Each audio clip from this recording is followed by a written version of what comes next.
Hello, good morning. Welcome back to our channel Jyothiraj vlogs and gardening.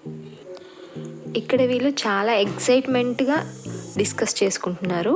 దేని గురించి మాట్లాడుకుంటున్నారో తెలుసా? ఈరోజు మేము ఒక జాలీ ట్రిప్ ప్లాన్ చేసాము. అక్కడికి వెళ్ళిన తర్వాత వాళ్ళు ఏం చేయాలి, ఏ బొమ్మలు కొనుక్కోవాలి అనేసి చాలా ప్లాన్ చేస్తున్నారు. పిల్లలతో బయటకు వెళ్తున్నాము, అది కాక ఈ కరోనా టైంలో బయట ఫుడ్ని అవాయిడ్ చేద్దామని నేను ఎర్లీ మార్నింగ్ ఇలా బగారా రైస్ అలాగే చికెన్ కర్రీని ప్రిపేర్ చేశాను. ఇవి మా లంచ్ కోసం నేను ప్యాక్ చేసుకొని తీసుకువెళ్ళాల్సినవి.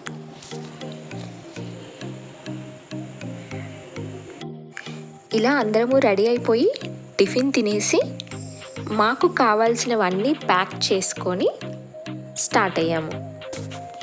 ఇంతకీ మేము ఎక్కడికి వెళ్తున్నామో చెప్పలేదు కదా. మేము నాగార్జున సాగర్కి వెళ్తున్నామండి. మాకు నాగార్జున సాగర్ చాలా దగ్గరగా ఉంటుంది. నాగార్జున సాగర్ మాకు 30 కిలోమీటర్స్ దూరంలో ఉంటుంది. చాలా రోజుల తర్వాత ఇలా బయటికి ఒక పిక్నిక్కి వెళ్ళినట్టు వెళ్తున్నాము. సో అక్కడ మేము ఫేస్ చేసే ప్రతి మూమెంట్ మీతో షేర్ చేసుకుంటాను.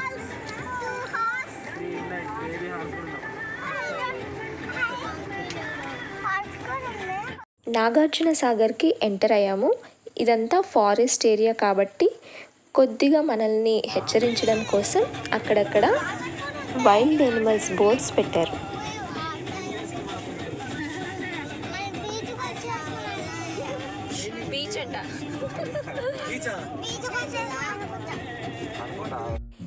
ఈసారి సాగర్లో వాటర్ చాలా ఎక్కువగా ఉన్నాయి. మెయిన్ రోడ్కి చాలా దగ్గరగా వచ్చేసాయి. అవి చూసి పిల్లలు ఇది బీచ్ కదా, మనం బీచ్కి వెళ్తున్నామా అని అడుగుతున్నారు. నాగార్జున సాగర్ ఒక చక్కని చూడదగిన హిస్టారికల్ ప్లేస్. మీకు తెలుసా నాగార్జున సాగర్కి ఆ పేరు ఎలా వచ్చిందో? ఇక్కడ బుద్ధిస్ట్ మాంక్ అయిన నాగార్జునుడు నివసించడం వలన నాగార్జున అని, వాటర్ రిజర్వాయర్ ఉండడం వలన సాగర్ అని, రెండు కలిపి నాగార్జున సాగర్ అని పేరు వచ్చింది. ఇలా వెళ్తుండగా మాకు బుద్ధవనం అని ఒక బోర్డు కనిపించింది. ఇది ఒక టూరిస్ట్ ప్లేస్. లోపలికి వెళ్ళగానే ఇలా మాకు టచ్ మీ నాట్ ప్లాంట్స్ కనిపించాయి. ఇలా పట్టుకోగానే అలా ముడుచుకుపోతున్నాయి. చాలా ఫన్నీగా అనిపించింది. వాటి నుంచి నేను కొన్ని సీడ్స్ తీసుకున్నాను. అవి మన టెర్రస్ గార్డెన్లో నాటుతాము. ఎలా వస్తాయో చూద్దాం. కాసేపు ఇలా టచ్ మీ నాట్ ప్లాంట్స్తో ఆడుకొని బుద్ధవనం లోపలికి వెళ్ళాము. అక్కడ మాకు అశోక ధర్మచక్రం కనిపించింది. ఇక్కడ బుద్ధవనంలో మౌర్య చక్రవర్తి అశోకుడి ధర్మచక్రాన్ని ఏర్పాటు చేశారు.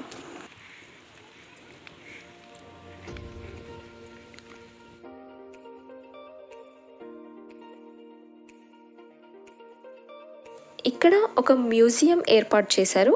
అందులో బుద్ధుడి చరిత్రకు చెందిన చాలా శిల్పాలను భద్రపరిచారు.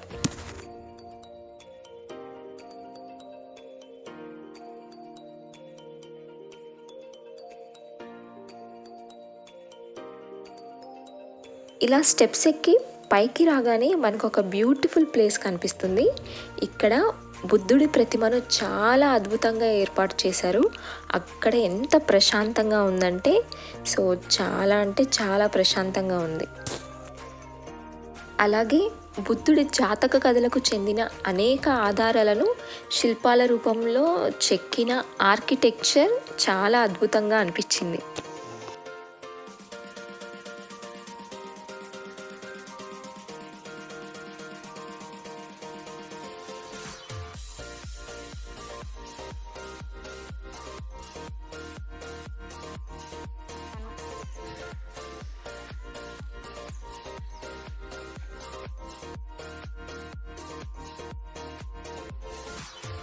ఇలా బుద్ధవనాన్ని చూసి నాగార్జున సాగర్ డ్యామ్ దగ్గరికి వెళ్ళాము. ప్రపంచంలోనే అతిపెద్ద మానవ నిర్మితమైన కట్టడం ఈ నాగార్జున సాగర్ డ్యామ్. దీనిని డిసెంబర్ 1955లో భారత ప్రధాని జవహర్లాల్ నెహ్రూ చేతుల మీదుగా ప్రారంభించారు. నాగార్జున సాగర్ డ్యామ్కి 26 గేట్లు ఉంటాయి. మేము వెళ్ళినప్పుడు కేవలం 2 గేట్లను మాత్రమే ఎత్తారు. ఇక్కడ వ్యూ మాత్రం చూడడానికి చాలా బాగుంటుంది. ఇక్కడ వ్యూ చాలా బాగుందిరా చూడండిరా అంటుంటే వీళ్ళు మాత్రం ఐస్ క్రీమ్ కోసం ఎదురు చూస్తున్నారు. నేను ఐస్ క్రీమ్ని చూసేసరికి అక్కడ ఐస్ క్రీమ్ లేదు, ఇంకా స్టార్ట్ చేశారనమాట. ఇక్కడ నేను మీకు డ్యామ్ని చాలా దగ్గరగా చూపిస్తున్నాను. సో ఇక్కడ 2 గేట్లు ఎత్తినప్పుడు ఇలా ఉందంటే మీకు 26 గేట్లు ఎత్తినప్పుడు ఎలా ఉంటుందో నేను ఒక ఫోటోని షేర్ చేస్తాను, చూడండి. ఈ ఫొటోస్ వచ్చేసి నాగార్జున సాగర్ డ్యామ్ నిర్మించేటప్పటి ఫొటోస్. నాగార్జున సాగర్ డ్యామ్ నుంచి బయలుదేరి ఎత్తిపోతల వాటర్ ఫాల్స్ దగ్గరికి వచ్చాము. ఇక్కడ ఒక ఫన్నీ ఇన్సిడెంట్ జరిగింది. అదేంటంటే పిల్లలు డ్యామ్ దగ్గర ఐస్ క్రీమ్ అడిగారు కదా, మాకు ఇక్కడ ఐస్ క్రీమ్ కనిపించింది. సో పిల్లలందరికీ ఐస్ క్రీమ్ ఇప్పించాము, మేము కూడా తీసుకున్నాము. ఇక్కడ మాత్రం కోతులు చాలా ఉన్నాయి. సో మన చేతిలో ఏది ఉంటే అది తీసుకొని పరిగెడతాయి. సో పిల్లల దగ్గర ఐస్ క్రీమ్ ఎక్కడ లాక్కుంటుందో అని నా ఐస్ క్రీమ్ కోతికి ఇచ్చేసాను. సో అది చూసారా ఎలా తింటుందో. ఇది నాకు చాలా ఫన్నీగా అనిపించింది. ఫైనల్గా వాటర్ ఫాల్స్ దగ్గరికి వచ్చాము. ఇక్కడ వాటర్ ఫాల్స్ చూస్తుంటే నేచర్లోని అద్భుతాన్ని చాలా దగ్గరగా చూస్తున్నట్టు అనిపించింది.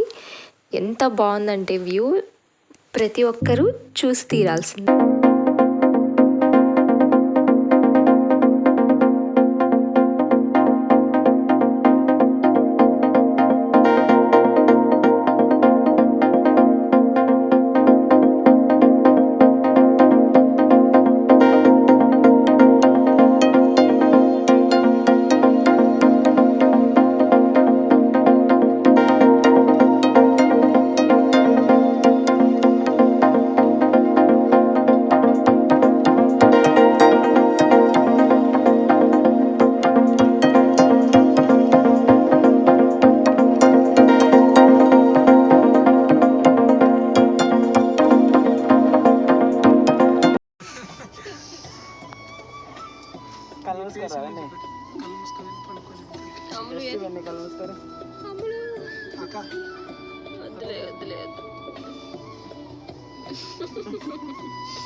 ఫైనల్గా ఇంటికి చేరుకున్నాము. Hope you like the video. మరిన్ని వీడియోస్ కోసం నా ఛానల్ని సబ్స్క్రైబ్ చేయండి. Thank you for watching.